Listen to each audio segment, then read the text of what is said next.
It's hour two of the program. It is a Thursday. That means we head on down to Cheyenne, Wyoming. We're standing by is Amy Edmonds from Wyoming Liberty Group. How are you doing, and what's the weather like down there?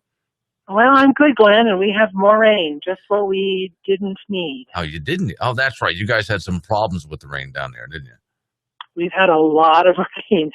We're always wanting rain, but I think we've actually hit the level where we kind of like the rain to stop now. Well, you see, there's the thing. You asked too much, so apparently this is all your fault again.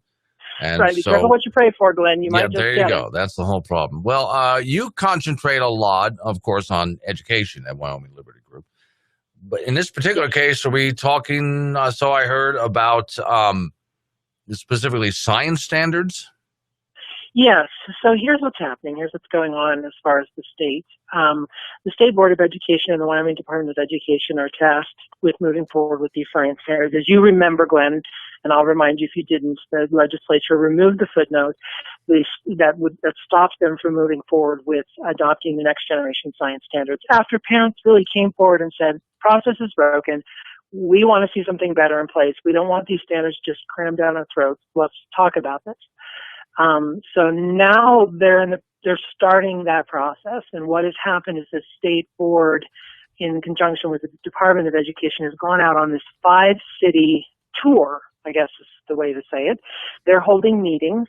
They had one in Powell, they had one in Gillette on the 27th of May, they had one in Casper, they had one Monday night here in Cheyenne, and they have the next night in Evanston.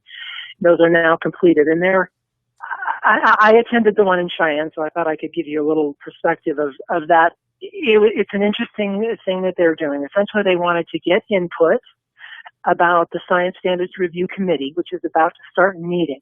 Now, this is a committee that's made up of mainly teachers, administrators, education folks. We were able to get a few parents on there and a few business folks on there, but the vast majority is the same makeup as before, teachers and administrators. They're going to be meeting next week to start figuring out what standards they're going to look at and what standards they're going to bring forward and recommend to the state board.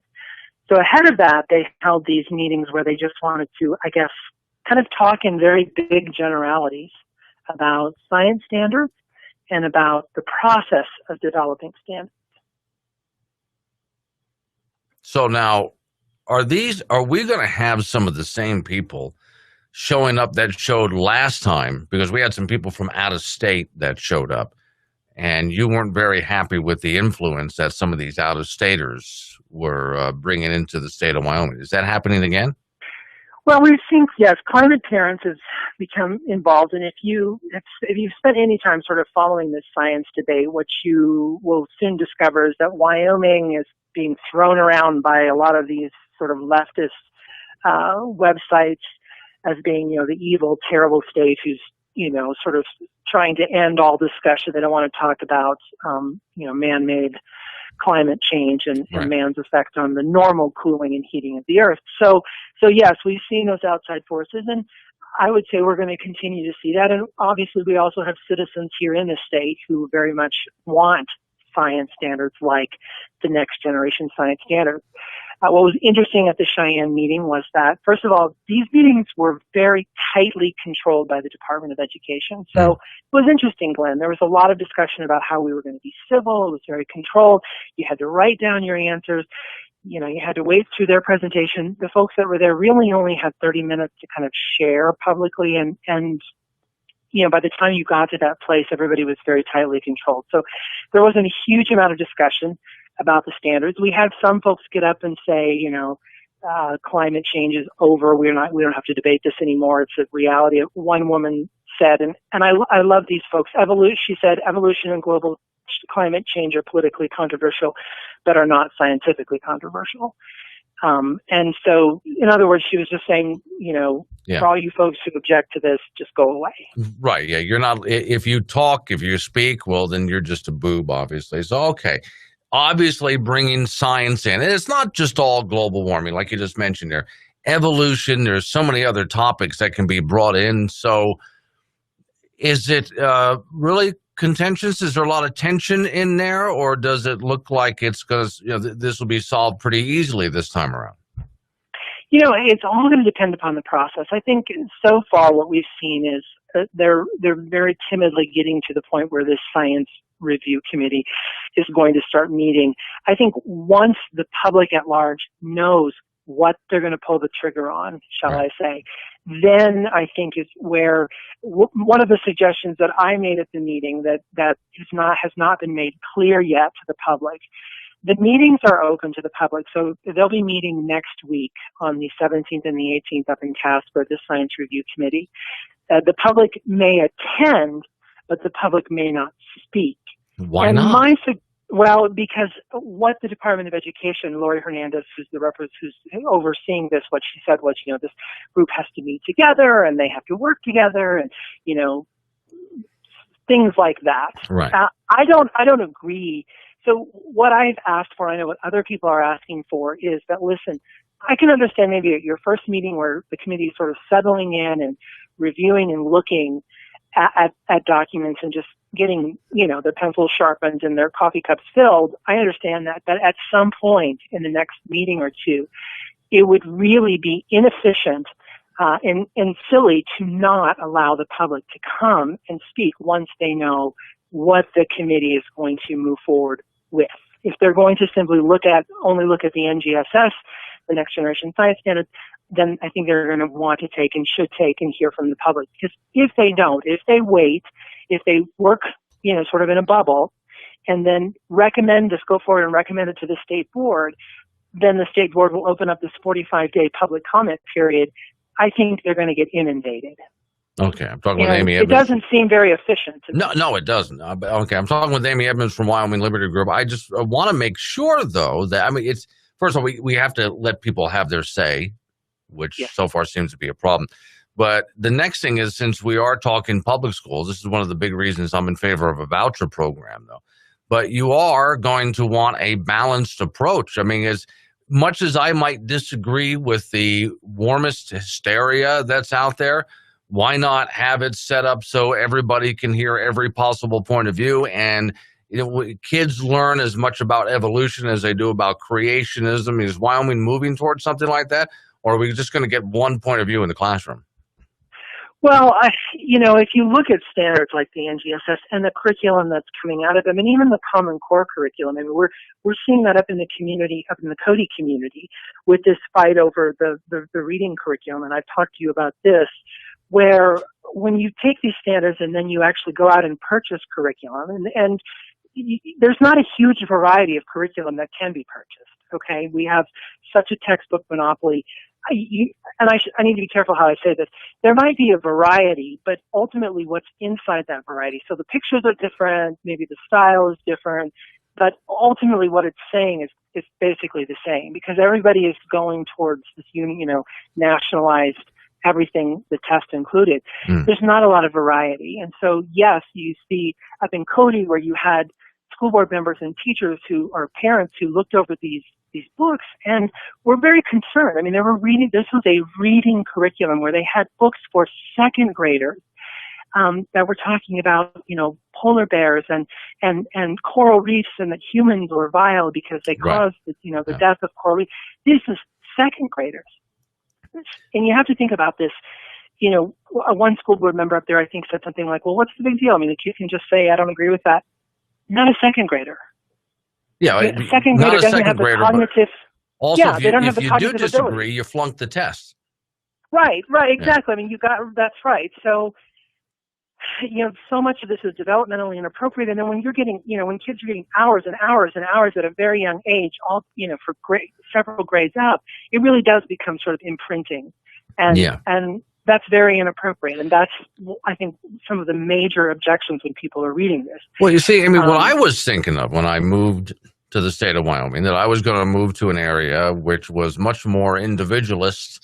So in other words, we wouldn't want the federal government coming in and setting our curriculum, although we would take a look at and consider it, but really the people of Wyoming would set their own curriculum. But based on what you're telling me here, though, it sounds like it's moving toward national standards and not local decisions.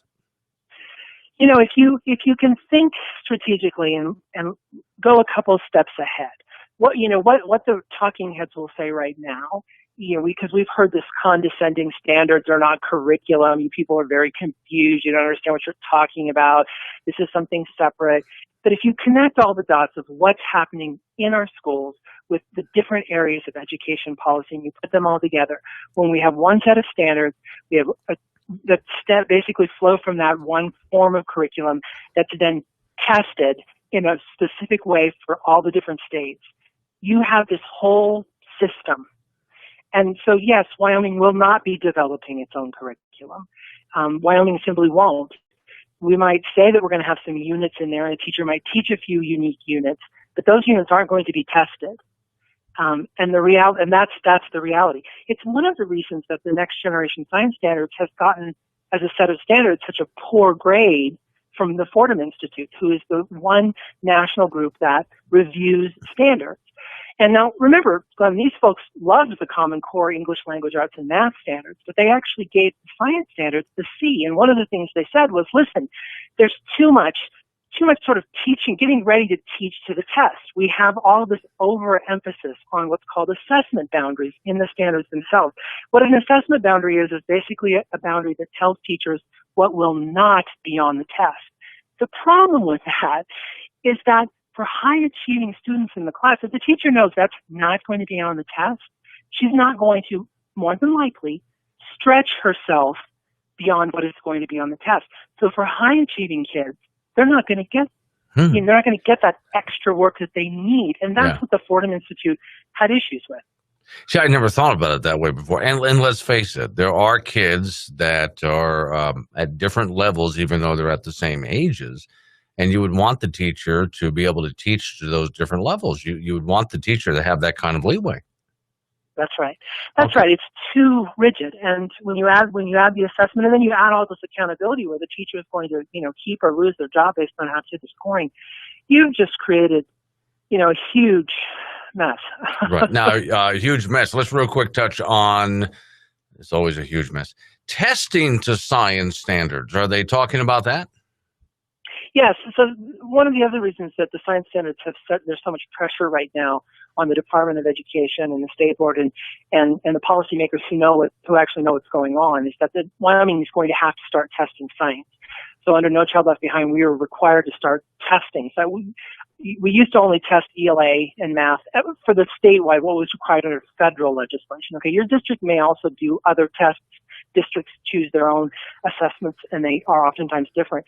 But the state will be required. So yeah, there's this. One of the reasons this is such a huge push, Glenn, is because the state will start testing statewide on science. Can sit and listen and talk about science standards in schools in the state of Wyoming. But are they setting up the process so parents can't get involved, or are you satisfied that parents are going to be able to speak their piece? Well, like I said, I'm hoping that they will. I'm hoping that as the review committee really gets into the work and is set on a certain set of standards, or because there's quite a few different things this review committee can do. Okay, they can review Wyoming's old science standards and say these are adequate. They can review, and we don't have any recommendations to move forward. They can look at another set of states' exemplary standards and say we would like to use those. They can certainly look at the NGSS and a set of national standards and say, we want to use those. Or they can take a hybrid. They can say, we like this part of this standard from this state and this part of this one, and we're going to work from here and sort of break it down and process it. They can do that as well with our current standards. We want to take those and beef them up or do. So there's a whole bunch of things that they can do. Once we get to where we know what they're thinking of as a committee, I think it would be very important, and something that I've been asking and saying, to allow the public to comment periodically as they move forward with their work. First of all, because parents need the right, and citizens need the right to be able to come and say, here's the issue. The other part is people are pretty darn smart, and they are probably going to catch things that the community may not catch. I mean, some of this stuff, Glenn, I think there's this fear that everything a citizen of Wyoming gets up and says is going to be highly controversial. That's just not true. I think there's a lot of wisdom to be imparted by our citizens, that they could say, hey, I know there's professionals. At our meeting, we had an engineer who came from the community of Cheyenne who wanted to talk. We have folks that I think have really good things that they can input into this process. Okay. Well, you see, what gets me is I'm constantly on the airwaves here telling people you need to get out there, you need to get involved. And if you don't get involved and things wind up screwed up in your community, well, one, it's the people you elected, so that's on you. Second is you walked away and let them in charge and you didn't show up and keep an eye on them and have a say. These meetings usually go pretty much unattended. So I don't want people to show up, finally listen. Okay, great. I'll get involved in something and show up and not be able to have any kind of, not just input, meaningful input. I mean, it's not enough that they just let people stand up and speak. It's got to be meaningful. They have to have some kind of influence. No, that's exactly right. And that's the question to be asked. You're right. The people who just don't want to get up to talk. The reason that people come and sit before policymakers, those who actually the decision makers, is because they want the decision makers to hear what they have to say and to act upon it. So yeah, that needs to happen. Glenn, I think it's very interesting. I'm in the middle of writing another piece, and I'll have to come on sometime in the future when I'm finished. It's quite large, but it's talking about, we've just seen out of the U.S. Department of Education their new numbers that have come out, and it's a huge document, 800 pages, and it's a lot to sift through. But one of the things that very quickly became obvious was that homeschooling nationwide has increased by 61% in the past decade. Nothing but good news right there. That's right. That is significant. So I'm working on a pretty large piece where I really wanted to just highlight what do homeschoolers look like in Wyoming. So I've been interviewing a ton of people from all over, all four corners of Wyoming, asking them about their homeschooling, and also University of Wyoming students who've been, homeschooled. And what that says, I think, is that so many people want, and one of the things that I heard from so many of the parents that I interviewed was that they wanted to customize their children's education. It wasn't so much really profound sour grapes with the public school system. Rather, they felt that the public system just couldn't meet the needs because they could not be light on their feet and could not make the changes. When I go to these meetings and I don't see as many parents as I would like to see, I think oftentimes so many folks have just reached the point where they feel like their voice won't matter. And, I think we see that in the fact that people are pulling their children out of school and are homeschooling. Also private schools. We've had 4 private schools open in the last 2.5 years in the state of Wyoming. That's significant. Yeah. Now, where are we in the state of Wyoming with a voucher program to let parents go where they want to go? I know that the Jackson Hole Institute, a great group of folks over there, sort of re-energized school choice advocates in the Jackson community, and I know that they are moving forward and would very much like to see something come next year move forward with a scholarship, a voucher. It won't be a pure voucher. I think they're starting with a scholarship program to allow folks who meet a certain criteria to receive funds, and they won't directly receive funds because of some constitutional mandates, but to be able to take that flow of money and go somewhere else with it. So I think it'll be very interesting to see what happens in the legislature, but I think that push is going to continue. The reality is when you look at those numbers, 61% increase, homeschooling may still be a small percentage of the folks nationwide, but the fact that the increase is so steady and significant over the past 10 years says a lot.